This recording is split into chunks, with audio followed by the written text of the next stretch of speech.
Hello, fellow peasants. Today I'll be reviewing 2009's Friday the 13th.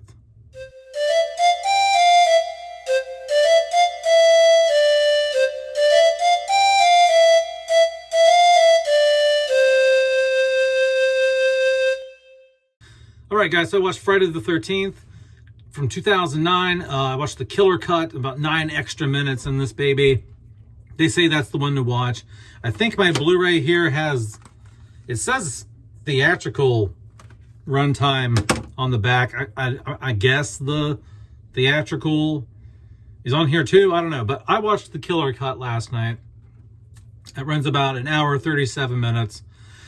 And yeah, so what's it about? Well, it starts out in 1980. Pamela Voorhees gets her head cut off. Cut 20 years later, just about.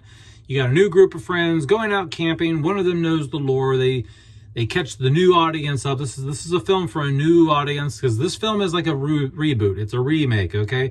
So by 2009, you got a whole new generation watching this shit. So you got to have somebody explain who Jason is, explain Jason's mom, all this crap. So this group of friends gets killed, slaughtered, massacred, except one. She gets taken away by Jason, so she's missing. Fast forward 6 weeks later, you got a new group of friends going out to hang out at a rich kid's house on the lake. And but also at the same time, the girl who got taken by Jason 6 weeks prior, her brother is now looking for her. So you have, there's a bit more depth to this than a normal Friday the 13th, because now you've got a missing person situation. You got a brother who's trying to find his lost sister. So there's a little bit more of a deeper subplot going on here than just kids partying and killing. Okay, so what do I like? What do I not like? I think Jason's cool. Jason is brutal. He's fast. He's tall. He's a shit brick house. I mean, he's just a big dude in this. And Jason is scary in this. I think it's shot pretty well.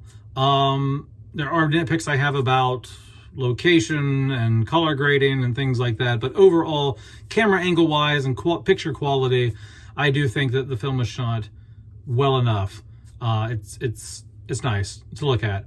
It's slicker than the previous films. Let's just put it that way in the franchise. But I do prefer the look of the previous films. What else do I like? I do like the characters in here, but I really like the characters in the opening act. I like the first group of friends more than I like the group of friends that we have through the rest of the film. So when it comes down to it, if I really break it down, what is it that I like? I think the camera work is okay. You know, it looks slick. It looks better than the old films, but I prefer that old look. So I like the camera work. I like Jason. I think the kills, the kills are okay. They're all right. They're not crazy cool or nothing. So I like the kills. And I think the first group of friends are funny and relatable, and I like them.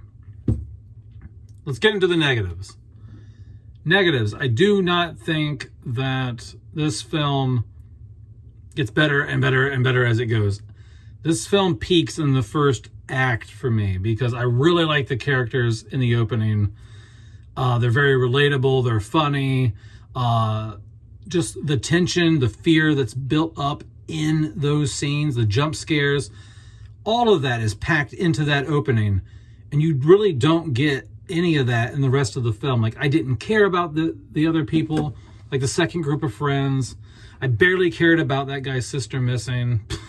It's like she should have just, like, everyone should have just died. But I understand, like, they wanted to have him come looking for her.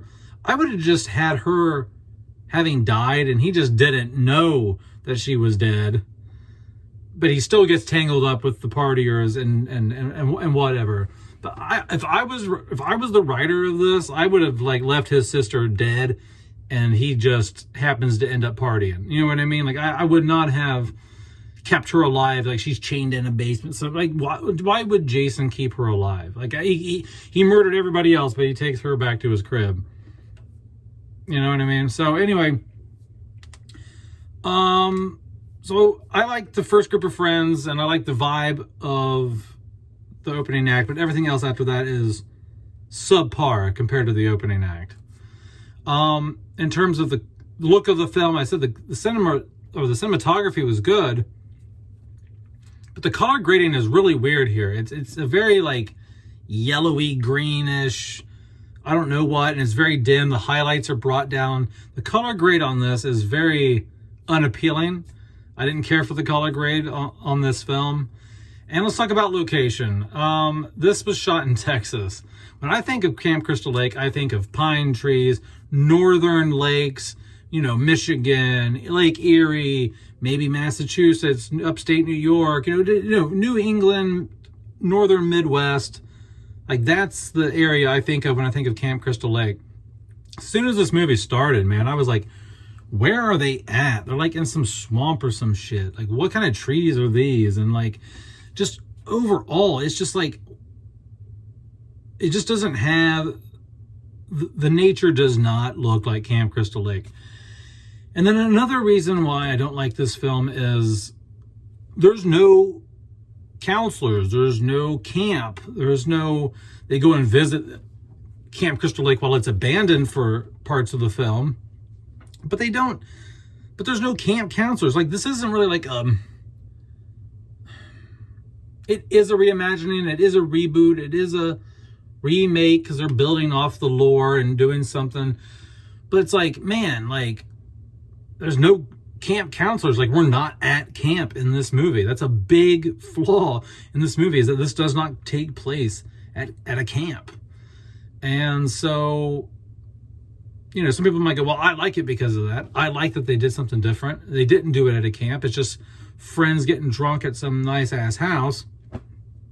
Yeah, but that could be anybody. You know what I mean? You just replace Jason with another killer then. Okay, I want to see Jason killing people at a camp. That's what I want to see. At least some sort of camp situation maybe, or some, it's just like everybody here is like, everyone here looks like they're like late 20s, early 30s, hanging out, doing their thing. It's like, where the hell is the like camp counselor, I don't know, whatever. Anyway, you get what I'm saying. It doesn't have the vibes of the old films at all. It really could not have even been a Friday the 13th film. They could have just named this something else. Because other than Jason and them being at Camp Crystal Lake, this does not feel like a Friday the 13th film. The kills are okay, but the special effects are nothing to write home about. Tom Savini's work in the previous films from the 80s outshine this by far. The gore effects were not anything to be impressed with, I don't think. And I don't think the kills here were amazing. They were okay. But I'll take the kills. I will take the old films over this any day. This is like the second time I've seen this. I've owned this for like, I don't know how long. But this is probably the last time I watched this thing. Because I just don't care for it. I would much rather sit and watch the original series from the 80s than to watch this. Is it a horrible film? Is it a bad slasher? No, it's not. But it just doesn't feel like a Friday the 13th Jason film, okay? It just doesn't. And I don't have much else to say about it, guys. That's about it. So if I were to rate this on like a 1 to 10 or something, I'd probably give it like a 4 out of 10, because I really don't care to ever watch it again. That opening act is the only thing giving it a 4, is because it was strong. It was a strong opening scene with some good dialogue, good suspense, good kills, and yeah. Let me know down in the comments below what you think about 2009's Friday the 13th. And let me know, do you prefer the theatrical cut or the killer cut? I've only seen the thriller cut. I'm sorry, the thriller, Jesus. The killer cut. I've only seen the killer cut. So, but they say, hardcore Friday fans say killer cut's the way to go. But I don't know. I'm not a hardcore Friday fan. If you're a hardcore Friday fan, let me know. Is it killer cut or theatrical? All right, later peasants. Peace out. Bye-bye.